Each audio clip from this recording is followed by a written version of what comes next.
I'm here with Alec, ciancitto, and today we're going to be talking about a book that he read called Boy in the Striped Pajamas. Hey, how's it going? Alec, can you tell me some of your character names?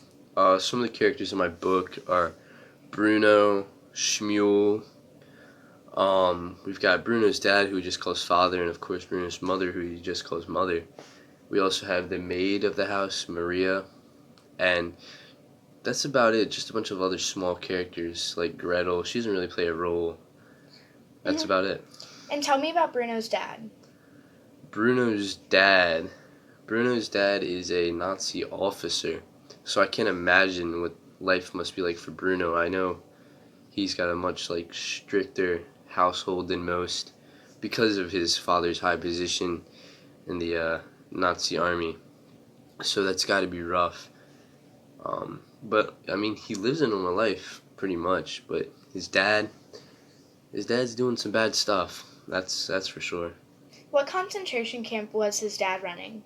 His dad was running Auschwitz, which is it's not really a concentration camp. It's more like a death camp actually, which is crazy because people would just go there to die, which is terrible. No, not just people.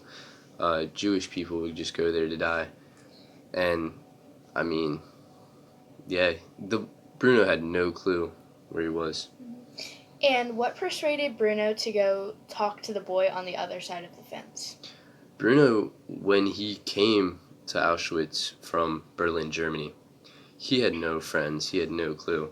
But from his room, he could see people on the other side of the fence, and he just saw people in these, he called them striped pajamas. So, I mean, he, as any 9-year-old boy would do, he was really curious. He decided, hey, I'm going to go check it out. So he went exploring over near the fence, and he saw a boy around his age just sitting there on the other side of the fence. He just decided to talk to him, and that boy was Shmuel. At one point in the book, Bruno saw Shmuel in his house cleaning glasses. What was the consequence that Shmuel had to go through for being in the house? Well, Shmuel was allowed in the house. He was supposed to be cleaning the dishes, but Bruno gave Shmuel food, which he really wasn't supposed to do. And Shmuel, of course, being starved at this camp, he ate it. And the punishment was that Shmuel was beat pretty severely. Mm-hmm. What was Bruno's life like back in Berlin? Bruno's life back at Berlin, he said that Berlin was just a really big, bustling city. And I mean, it is. But he said that he used to have friends that he'd just go hang out with. He'd be at school. He loved his house. He said his house was huge. He'd been in places he hadn't even explored in his house. So that says a lot.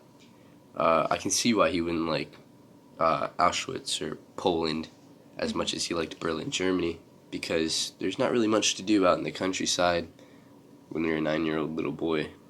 And when Shmuel was taken in by the Nazis, tell me a little bit more about what happened leading up to that. Shmuel said that his life, it was pretty good before the turn of events. He lived in a normal house with his family, and the Nazis, they took him out of that house. They put him in a smaller house in the ghetto, and yeah, they took him out of that house. There was he said 11 people living in one small tiny room. I couldn't imagine that. I need my space, man. But 11 people in one room, and he said that one day they just came, took them all, and put them on this dirty, disgusting train, shipped them off to Auschwitz, and he didn't know, they didn't do anything wrong. He didn't know what was going on. I mean, he was a 9-year-old boy at the time, too. You can't really know what's going on when you're a 9-year-old little boy, and these huge change of events just happen. Since Bruno's mom knows what's going on, she seems a bit off about it. Explain that. She never really outright said it, but I don't think Bruno's mom supports what Bruno's dad's doing either. She always says it's not good for the kids to see. She always says all this other stuff about how she doesn't like it, and people that really didn't like it was Bruno's father's grandparents. Bruno's grandparents, Bruno's father's parents. they really didn't like it. His mom was extremely against it.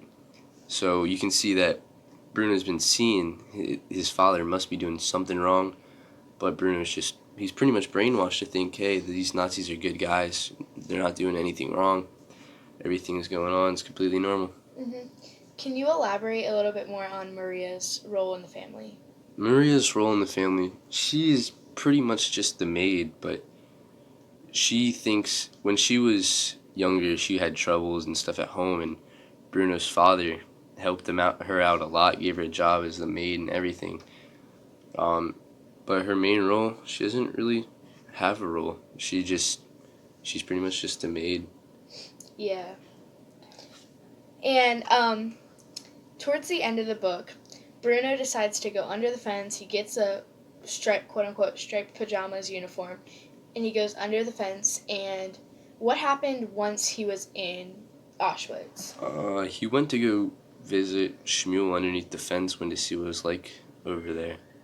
And pretty much what happened was these Nazis just gathered them all up, and they didn't know who Bruno was, and Bruno had no clue what was going on. So they all marched into a formation, marched into a gas chamber, and, unfortunately, they all went in the gas chamber, and we all know what happens in gas chambers. They all got gassed, and they all died, which is insane because I didn't expect either of them to die.